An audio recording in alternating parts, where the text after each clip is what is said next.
Dalam kubur kita perlu ada kawan yang mengawani kita. Nah, kita siapkan kawan-kawan dalam kubur. Di kubur sorangan kita kada bakawan. Mun kita dalam dunia ini kada maulah kawan dulu. Nah, dalam dunia bila kita maulah kawan untuk dalam kubur, maka dalam kubur kita kada sorangan. Nah, kawan dalam kubur itu oleh para ulama mengutip daripada hadis Rasulullah sallallahu alaihi wasallam adalah memperbanyak zikir la ilaha illallah. Zikir la ilaha illallah itu anisun fi qabri, itu kawan yang menghibur di dalam kubur. Amun orang kada banyak la ilaha illallah, ya di kuburnya kena kasuranganan. Nang mengirimi kadada, amal jariah kadada. Itu nang bujur-bujur kubur nang hufratun min hufarin niran. Wa iyyaka wa da'watal mazlum, dan aku takuti akan engkau doa orang yang teraniaya. Orang yang kita gibah itu orang yang teraniaya. Kalau mendoakan kita, nah hati-hati kita. Orang yang kita dustai, orang yang kita tipu, amunnya mendoakan kita kada baik, nah itu bahaya. Wadzalik annaha da'watun mustajabah, bahwasanya doanya itu doa yang diijabah oleh Allah Subhanahu wa taala.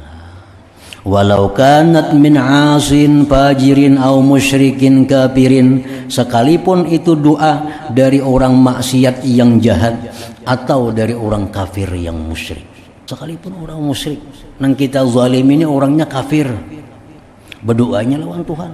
Nang kita zalim ini orangnya ahli maksiat, berdoanya kepada Allah. Nah, itu doanya diperhatikan oleh Allah Subhanahu wa taala. Apalagi nang dizalimi orang nang beriman, nang takwa kepada Allah Subhanahu wa taala. Jikalau paham manusia tentang Tuhan, mengerti tentang Tuhan, itu lebih baik daripada jihadnya. Orang yang mengerti tentang Tuhan, karena setiap apa yang dilakukan oleh Allah itu pasti ada makna. Allah Maha Suci atau mustahil melakukan sesuatu yang tidak bermakna. Nah, jadi apabila kita paham makna apa yang diperbuat oleh Allah, itu lebih besar pahalanya daripada jihad.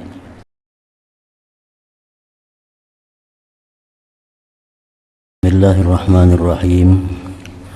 Alhamdulillahi rabbil alamin, wa bihi nasta'in ala umuri dunya waddin, wassalatu wassalamu ala asyrafil anbiya wal mursalin, Sayyidina Muhammadin wa ala alihi wa sahbihi ajma'in. Qala al-musannif rahimahullah, nafa'ana bi ulumih. Wa qala Abu Dzarrin radhiyallahu anhu, dan berkata Abu Dzar radhiyallahu anhu, sahabat Rasulullah sallallahu alaihi wasallam, i'mal ka'annaka tara wa'udda nafsaka fil mauta wa'alam anna syarra la yunsa wal khaira la yafna. I'mal ka'annaka tara, beramallah engkau,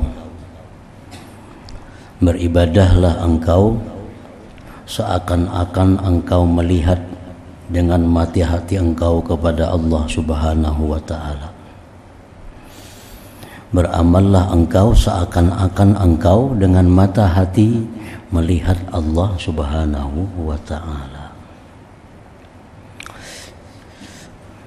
Beramal dengan melihat Allah Subhanahu wa taala itu merupakan kedudukan yang tertinggi di dalam ihsan. Iman, Islam dan ihsan. Nah, jadi ihsan itu ada terbagi dua. Ihsan yang pertama adalah beribadah kepada Allah seakan-akan melihat Allah Subhanahu wa taala.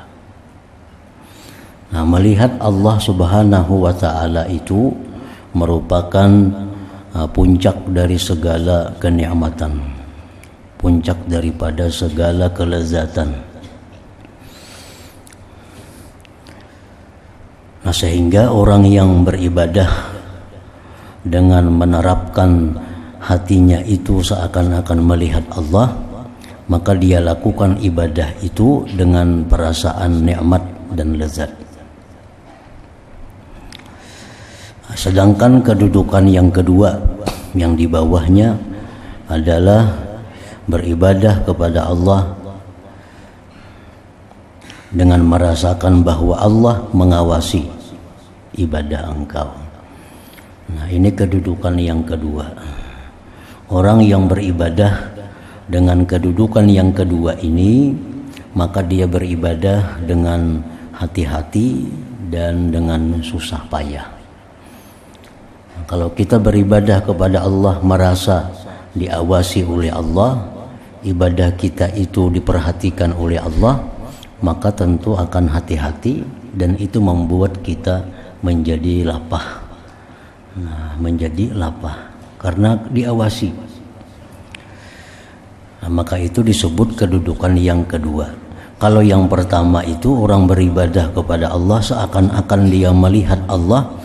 Melihat Allah itu merupakan suatu kenikmatan, maka dia beribadah dengan nikmat, dengan lezat. Nah, jadi itu perbedaan antara dua makam. Sama-sama pada baik ibadahnya, namun yang pertama ada kelezatan, ada rajin, ada gairah. Sedangkan yang kedua ini ibadahnya ada lapah, namun hati-hati dan waspada karena merasa diawasi oleh Allah Subhanahu wa Ta'ala. Nah, di luar yang dua itu, maka ibadah kita belum termasuk di dalam ihsan. Nah, orang beribadah merasa kada diawasi oleh Allah. Orang beribadah itu merasa kada melihat Allah. Nah, di luar itu, nah maka ibadahnya itu belum masuk dalam ihsan. Maka orang ini hanya merasakan iman dan Islamnya, belum sampai kepada ihsan.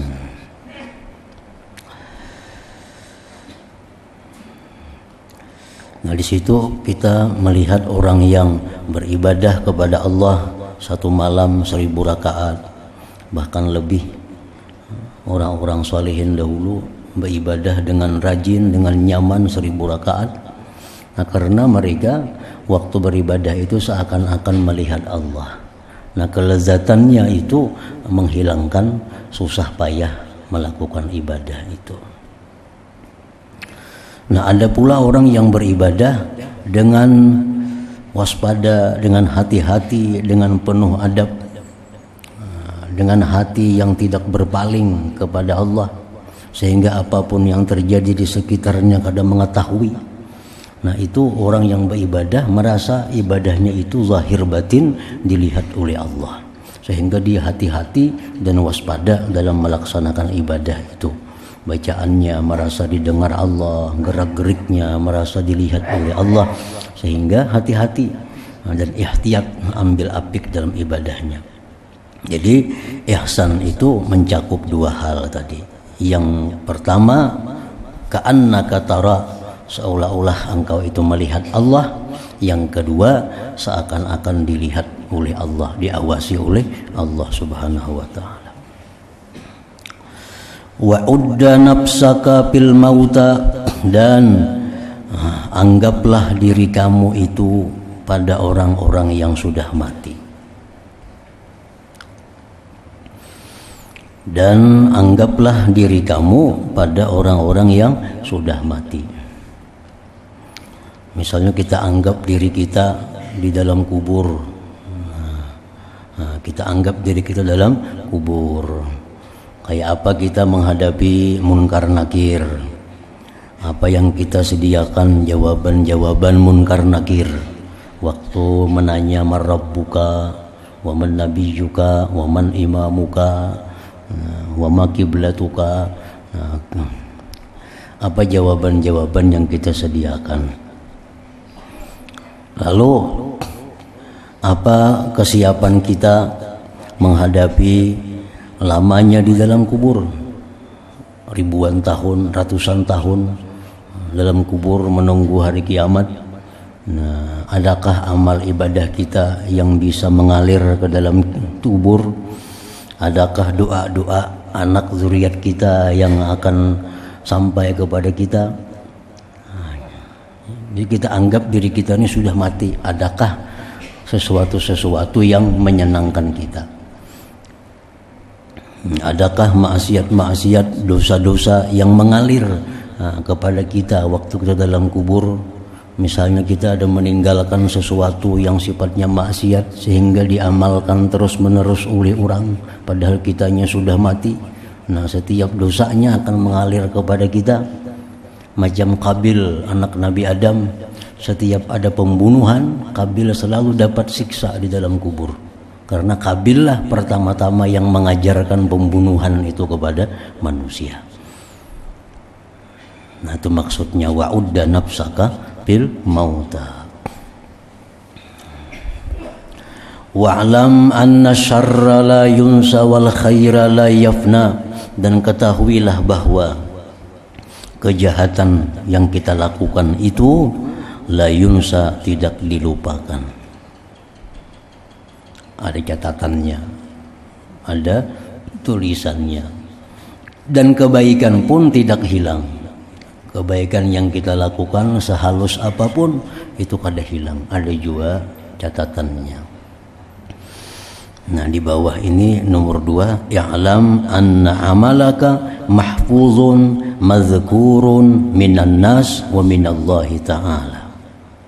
Amal engkau terpelihara, disebut dari manusia dan dari Allah Ta'ala. Fa'ahsinhu, maka baguskanlah amal, lituzkara bil khair, agar engkau disebut dengan baik, indan nas, di sisi manusia, wa indallah subhanahu. Amal baik selalu akan disebut manusia dan tercatat di sisi Allah. Amal-amal baik Abu Bakar Siddiq, Umar bin Khattab, apalagi Utsman bin Affan, Ali bin Abi Thalib. Amal-amal baik mereka sampai sekarang masih abadi, masih ada catatan-catatannya dalam kitab-kitab manaqib mereka.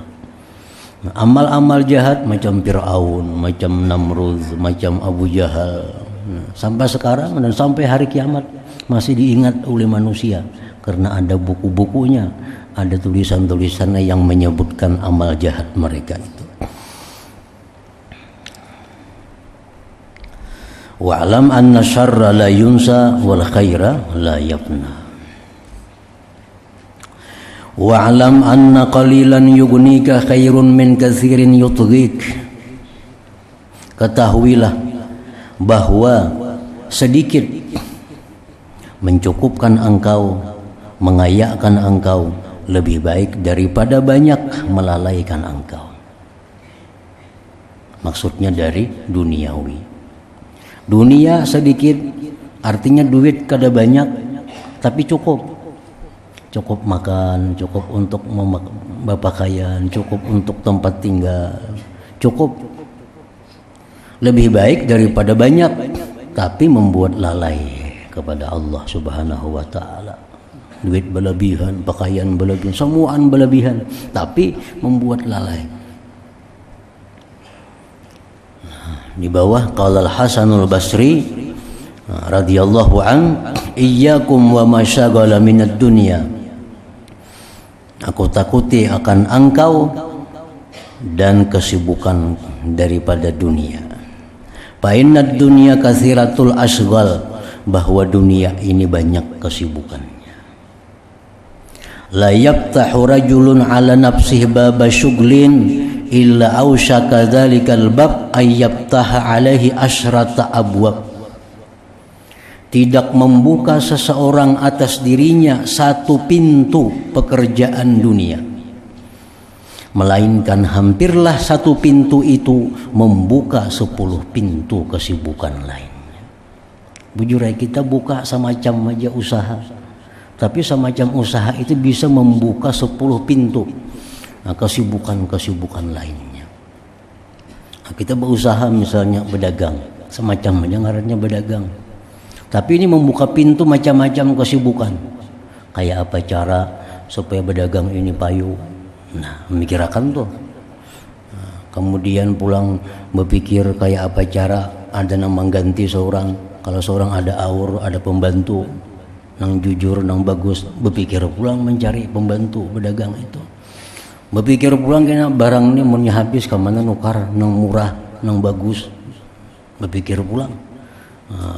Nukar barang sudah bagus, kan berpikir pulang kayak apa kena angkutannya sampai ke sini, terus siapa kena. Jadi sabuting pintu dunia membuka berpuluh-puluh pintu kesibukan pikir kita. Sabuting aja, tambah pulang usaha yang lainnya, 10 pulang ini datang kesibukan lainnya. Nah, jadi jangan membuka-buka pintu dunia, karena satu kesibukan dunia itu sudah bisa membuka 10 pintu kesibukan ke lainnya. Jadi jangan dianggap penting. Semacam aja usaha berdagang. Nah, itu berdagang itu sudah membuka banyak pintu kesibukan. Banyak pintu kesibukan pikir kita, waktu kita terbuang untuk mengurus satu usaha dagang itu. Nah, iyyakum wa ma syagala minad dunya fa innad dunya katsiratul asghal.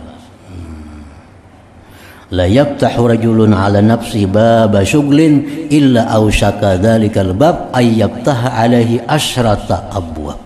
Satu pintu usaha kita itu bisa membuka 10 pintu kesibukan.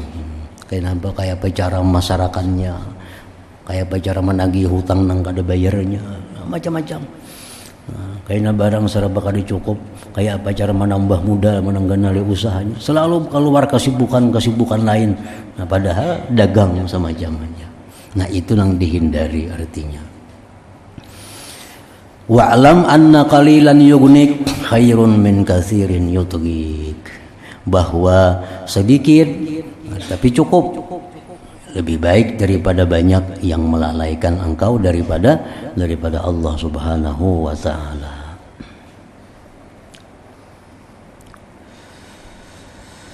Wa iyyaka wa da'watal mazlum, dan aku takuti akan engkau doa orang yang teraniaya. Orang yang kita gibah itu orang yang teraniaya. Kalau mendoakan kita, nah hati-hati kita. Orang yang kita dustai, orang yang kita tipu, amunnya mendoakan kita kada baik, nah itu bahaya. Nah, nomor 2 ini di bawahnya wadzalik annaha da'watun mustajabah, bahwasanya doanya itu doa yang diijabah oleh Allah Subhanahu wa taala. Walau kanat min asin fajirin au musyrikin kafirin, sekalipun itu doa dari orang maksiat yang jahat atau dari orang kafir yang musyrik. Sekalipun orang musyrik, nang kita zalim ini orangnya kafir, berdoanya lawan Tuhan. Nah, nang kita zalim ini orangnya ahli maksiat, berdoanya kepada Allah. Nah, itu doanya diperhatikan oleh Allah Subhanahu wa taala. Apalagi nang dizalimi orang nang beriman, nang takwa kepada Allah Subhanahu wa taala. Wa iyyaka wa da'watal mazlum, dan aku takuti akan engkau doa daripada orang yang teraniaya, orang yang zalim. Summa rumma jihazak wafrug min zadik. Thumma rumma jihazak, kemudian baguskan sesuatu yang kamu perlukan di akhirat. Aslih ma tahtaju ilaihi fi akhiratik, artinya rumma jihazak, baguskanlah sesuatu yang kamu perlukan kepadanya pada akhirat engkau. Apa-apa yang kita perlukan di akhirat, nah itu mesti dibaguskan persiapannya.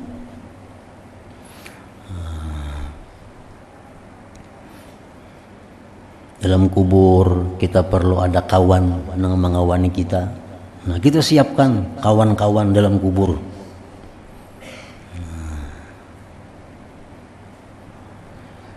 Di padang mahsyar kita perlu banyu, kita perlu pakaian, kita perlu makanan, dalam padang mahsyar kita perlu naungan. Itu disuruh kita membaguskan persiapannya di dalam dunia ini. Dikubur sorangan, kita kada bakawan. Mun kita dalam dunia ini kada maulah kawan dulu. Nah, dalam dunia bila kita maulah kawan untuk dalam kubur, maka dalam kubur kita kada sorangan. Kawan dalam kubur itu oleh para ulama mengutip daripada hadis Rasulullah sallallahu alaihi wasallam adalah memperbanyak zikir la ilaha illallah.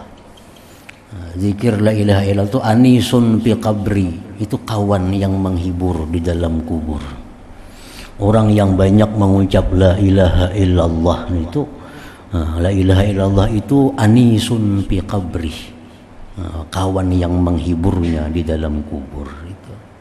Amun orang kada banyak la ilaha illallah, ya di kuburnya kena kasuranganan. Nang mengirimi kadada, amal jariah kadada. Itu nang bujur-bujur kubur nang hufratun min hufarin niran. Baguskanlah sesuatu yang kamu perlukan kepadanya di akhirat engkau. Baguskan. Wafruq min zadik, dan selesaikan daripada bekal engkau itu. Selesaikan, artinya belum kita mati sudah selesai urusan bekal-bekal kita di sana tuh. Wafruq min zadik, dan selesaikan daripada bekal-bekal engkau.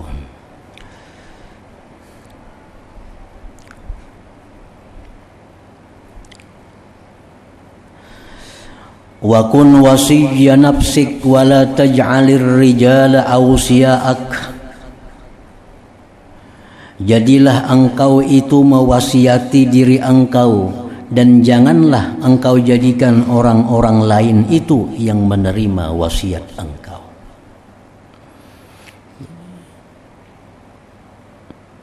Harta contohnya. Biasa kita diwasiatkan, harta ini untuk si pulan sekian, untuk si pulan sekian, kabun sagan si anu ini sagan. Nah, hendaknya lebih penting kita mewasiatkan sesuatu untuk diri kita. Caranya apa? Dengan cara memberikan harta itu kepada jalan Allah Subhanahu wa ta'ala.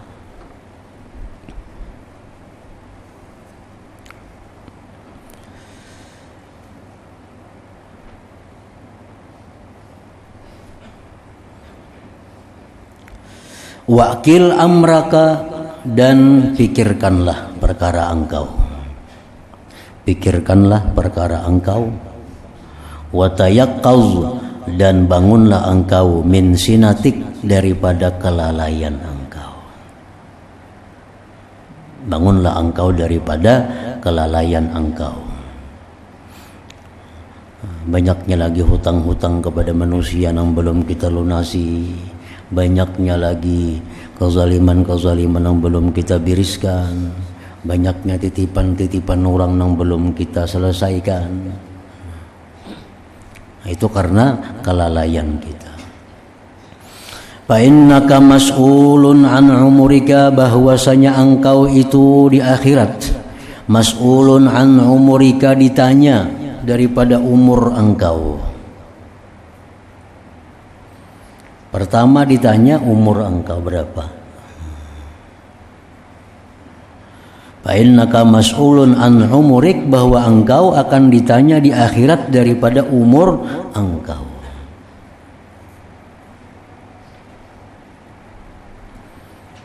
Nah, ditanya umur, lalu ditanya kemana umur itu digunakan. Itu pertanyaan yang kedua.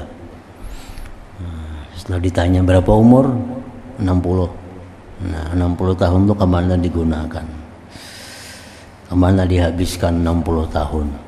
Nah, setiap orang akan menjawab sesuai dengan pekerjaannya di dalam dunia. Setiap orang akan menjawab dengan pekerjaannya di dalam dunia. Orang yang bertani menjawab dihabiskan bertani. Orang nang penuntut ilmu dihabiskan nuntut ilmu, orang yang pegawai dihabiskan menjadi pegawai, orang yang pedagang dihabiskan untuk pedagang.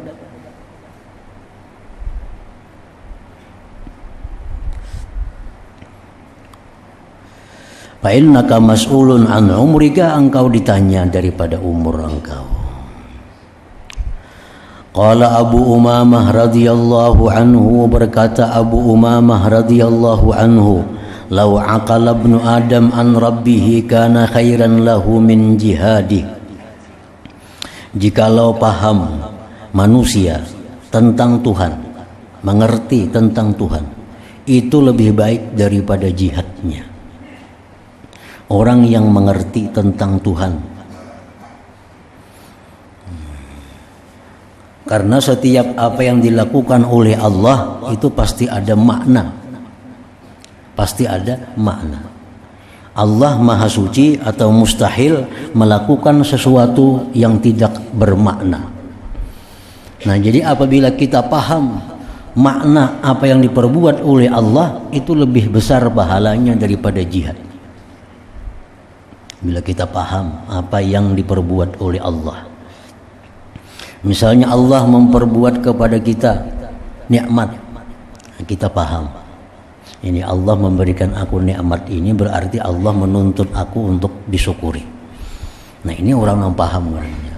Setiap dia menerima nikmat dari Allah, ini paham ini adalah tuntutan Allah agar aku jadi orang yang syukur. Datang kepadanya hal-hal yang kada nyaman, ini tuntutan Allah kepadaku agar aku bisa sabar. Nah, datang kepadanya dari Allah taat, berarti ini tuntutan dari Allah agar aku mengingat taufik dan hidayahnya kepadaku. Datang daripada Allah maksiat kepada kita, kita paham berarti ini Allah menyuruh aku tobat kepada Allah. Berarti Allah menyuruh aku mengingat kehinaan diriku. Nah, itu orang yang paham daripada Allah. Nah, orang yang paham daripada Allah itu adalah lebih baik daripada jihad fisabilillah. Ini ada yang kada paham. Nah, dikira bila Tuhan tuh beri nikmat sihat, Tuhan ini sayang lawan aku. Kada tentu itu. Itu kada tentu. Bila Tuhan ini memberi aku sihat, selama ini kada suah sakit, harta nyaman datangnya, lingkungan aman, hidup rumah tangga, berarti Tuhan ini sayang lawan aku. Itu kada mengerti lawan Tuhan ngarannya. Sayang Tuhan tuh bukan di situ andaknya. Sayang Tuhan bukan di harta, sayang Tuhan bukan di keamanan, sayang Tuhan bukan di kebahagiaan dunia ini. Artinya bila Allah memberikan kenikmatan-kenikmatan itu, Allah menuntut kita supaya jadi orang syukur. Nah, itu paham marahnya. Datang nikmat, berarti Allah nyuruh aku beringat nih. Ini nikmat Allah, mesti digunakan untuk taat kepada Allah. Nah, ini orang yang mengerti dengan nikmatnya. Lau aqala ibnu Adam an rabbih kana khairan lahu min jihadihi. Wa'lam anna man ja'ala hammahul akhirah kafahullahu amra dunyah. Ketahuilah bahwa orang yang menjadikan keinginannya, pemikirannya akhirat, orang ini menginginkan ketinggian derajat di akhirat. Orang ini pikirannya supaya nyaman di akhirat. Orang ini pikirannya supaya masuk surga. Orang ini pikirannya supaya diridai oleh Allah. Itu yang dipikirkannya. Nah, orang seperti ini dicukupi oleh Allah urusan dunianya. Urusan dunianya. Karena pikiran kita ini kadang-kala sama. Menyeimbangkan pikiran dunia akhirat tuh kada kawa. Bila kita banyak memikirkan akhirat, otomatis kurang memikirkan dunia. Bila kita banyak memikirkan dunia, otomatis kurang memikirkan akhirat. Kada kawa kita membagi 50-50. Nah, bila orang itu pikirannya banyak mengarah ke akhirat, itu urusan dunianya dicukupi oleh Allah. Nah, Allah jadikan orang-orang yang mengurusi urusan dunianya. Allah kirim manusia-manusia yang mengurusi urusan dunianya. Nah, karena Allah sudah menyayangi ini hamba. Ini hamba pikirannya beribadah, ini hamba pikirannya nuntut ilmu, ini hamba pikirannya mendekatkan diri kepada Allah, itu pikirannya. Nah, Allah akan mengirim manusia-manusia untuk mengurusi kehidupan dunia orang ini. Ada yang ngirimi barasnya, ada yang ngirimi duitnya, ada yang ngirimi segala macam keperluannya. Allah cukupkan kehidupan dunianya. Kama zukira fil hadisil marwi, sebagaimana disebutkan pada hadis yang diriwayatkan dari Nabi sallallahu alaihi wasallam, tafarragu min humumid dunya mastata'tum. Lapanglah kamu dari keinginan-keinginan, kesibukan-kesibukan duniawi sekuasa kamu. Fa innahu man kanatid dunya akbara hammi absallahu alaihi dai'atah wa ja'ala faqrahu baina ainaihi. Bahwasanya orang yang dunia itu sebagian besar pikirannya. Nah, dunia ini sebagian besar pikirannya. Waktunya, pikirannya banyak untuk urusan dunia. Allah akan membuka atasnya kesibukan-kesibukannya dan Allah jadikan kefakiran di hadapan matanya. Orang ini akan kada merasa kaya, kada akan pernah merasa kaya. Kalau orang yang selalu memikirkan tentang duniawi, orang itu dijadikan Allah selalu fakir dalam hatinya.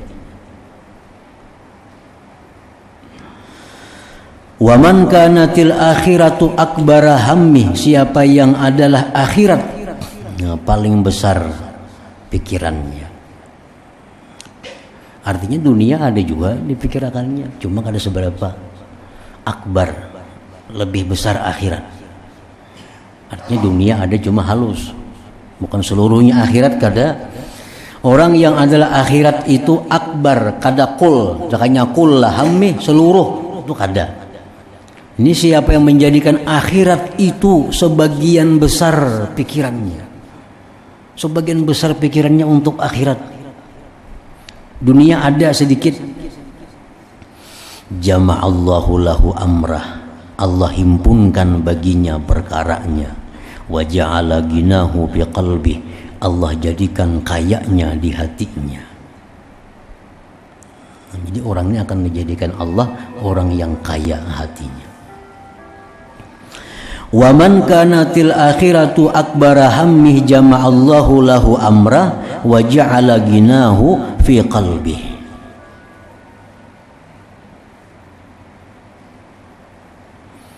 Nomor 2 di bawah ini, ja'alahu daiman yashhadu nafsahu fakiran mahruma, Allah jadikan dia itu selamanya melihat dirinya itu fakir. Walaupun dia banyak mempunyai kekayaan, tapi tetap hatinya merasa fakir, merasa berhajat, merasa kurang. Itu artinya Allah jadikan kefakiran di hadapan matanya. Nah, barang siapa yang adalah akhirat itu paling besar, sebagian besar pikirannya, Allah himpunkan baginya perkaranya, Allah jadikan kekayaannya di hatinya. Wa ma aqbala 'abdun biqalbihi ila Allah azza wa jal illa ja'alallahu qulubal mu'minin tanqadu ilaihi birrahmati wal mawaddah. Wa ma aqbala 'abdun, dan tidak berhadap seorang hamba dengan hatinya kepada Allah azza wa jal, melainkan Allah jadikan hati orang-orang beriman tunduk kepadanya dengan penuh kasih sayang kepadanya itu. Jadi orang-orang yang pikirannya itu akhirat, orang-orang yang pikirannya itu keridhaan Allah, maka Allah akan mengirim kepadanya manusia-manusia yang beriman. Yang beriman yang dikirim Allah bukan orang-orang kafir, bukan orang-orang ahli fasik, ahli maksiat. Dikirim Allah orang-orang yang beriman, yang mengurusinya dengan penuh rahmat dan kecintaan. Wahdar ya akhi al-mira'a fil Qur'an, dan takutlah kamu wahai saudaraku al-mira'a akan mira fil al-Qur'an, fil Qur'an, tentang Qur'an. Mira itu artinya bisa keraguan-raguan. Jangan sekali-kali meragukan Al-Quran. Meragukan Al-Quran berarti meragukan kebenaran Allah. Nah, itu membahaya kepada i'tikad kita. Ada yang mengarti mira itu adalah al-khawt fihi bi annahu muhdas aw qadim. Jangan kau ikut membahas tentang Al-Quran, apakah Quran itu baharu atau qadim. Jangan mengurusi itu. Pokoknya Al-Quran itu kalamullah, kalamullah itu qadim. Nah, bisa. Kadang bisa meneliti baharu kah qadim kah tentang Al-Quran. Jadi Quran ini baharu kah qadim kah? Jawab, Quran itu kalam Allah qadim. Nah, habis kisahnya.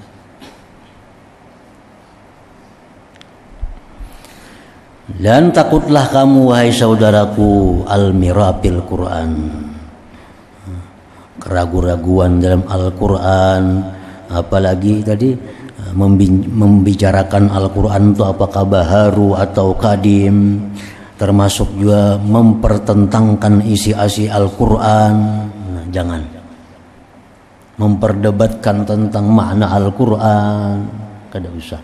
Karena Al-Quran itu sudah dijelaskan, ada yang bisa kita paham, ada yang kita kada mampu memahaminya. Kalam Allah, kalau semuaan kita bisa memaham. Kita wajib beriman bahwa itu alif lam mim kalam Allah. Kita wajib beriman alif lam ra kalam Allah. Apa maksudnya? Wallahu alam, kita kada tahu. Nah, bisa kada perlu diteliti, kada perlu dibahas apa itu maksudnya, apa itu artinya. Wahdhar ya akhi al-mira'a fil Qur'an. Wal jidala fid din, dan aku takuti engkau berdebat dalam agama. Kada perlu memperdebatkan dalam agama.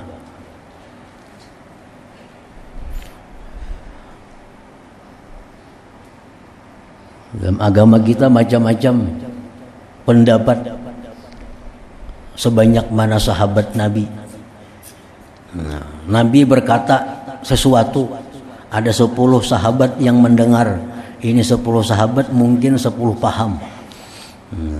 Dan Nabi membiarkan perselisihan pemahaman pendapat itu.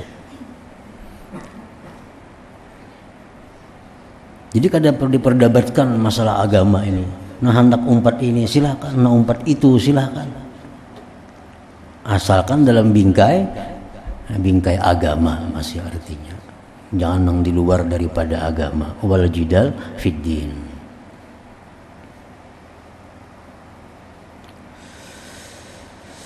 Wal kalama fit tahdid, dan aku takuti engkau akan memperbincangkan pada membatasi Allah. Jangan umpat campur dalam urusan membicarakan tentang membatasi Allah. Membatasi Allah itu artinya madahkan Allah bertempat. Jangan mempercampur itu. Kalau kita mengatakan Allah bertempat, berarti membatasi Allah. Karena ngaran tempat itu atas, bawah, kiri, kanan, muka, belakang. Itu ngaran tempat. Berarti Allah terbatas di situ. Nah, jangan membatasi tentang Allah.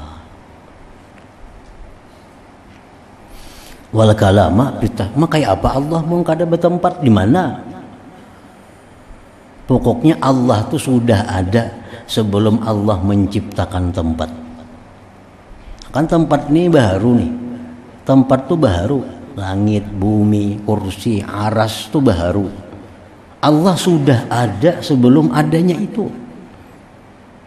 Allah sudah ada sebelum adanya tempatnya, sudah ada. Nah, sekarang pang di mana Allah seperti dahulu. Allah itu kan al-awwal, al-qadim.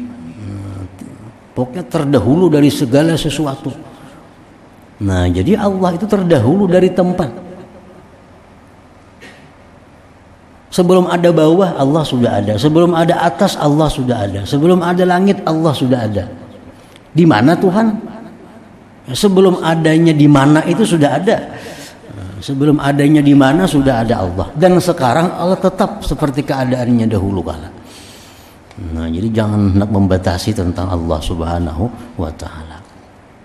Kalau dikatakan biasanya Allah tuh di atas, itu artinya Allah itu mulia maksudnya. Karena atas lawan bawah itu mulia atas. Lalu diisyaratkan dipakai kata-kata atas untuk Allah. Itu kemuliaan benar aja, bukan atas tulis langit kada artinya. Artinya yang di atasnya Maha Tahu. Nah, bukan artinya Tuhan di langit kada. Itu hanya artinya yang di atas Maha Tahu, artinya yang mulia Maha Tahu. Karena atas itu lebih mulia dari bawah. Dipakai kata-kata atas. Nah, dalam Quran seringkali Allah dipakai dengan dhamir muzakkar. Kan dalam Quran, wa huwallah, dialah Allah. Kadang mau wahiyallah, wahiyya kan muannas. Wahiyya untuk bini-bini. Allahumma hdina fiman hadait misalnya. Allah itu laki-laki. Allah itu dipakai kalimat dhamir muzakkar. Apakah Tuhan laki-laki? Bukan itu maksudnya. Laki-laki dengan perempuan itu lebih mulia laki-laki. Karena perempuan diambil dari jasad laki-laki. Nah, laki-laki dengan perempuan mulia laki-laki. Lalu dipakaikan kepada Tuhan itu laki-laki karena kemuliaannya itu bukan laki-lakinya. Bukan laki-lakinya. Wa kun minal ladzina qala Allah azza wa jalla bihim, dan jadilah engkau termasuk orang-orang yang dikatakan Allah pada mereka, wa idza khatabahumul jahiluna qalu salama. Bila menghitab akan mereka orang-orang jahil, mereka berkata salama. Ada orang yang bertakun tentang Allah. Nah, kayak apa Allah? Di mana Allah? Nah, kada usah ditanggapi. Nah, ucapkan salam kepada mereka, itu artinya. Nah, kemudian walazamil adab wa ba'idil hawa wal ghadab. Hadratin Nabi sallallahu alaihi wasallam al-Fatihah. Iyyaka na'budu wa iyyaka nasta'in. Shiratal ladzina an'amta 'alaihim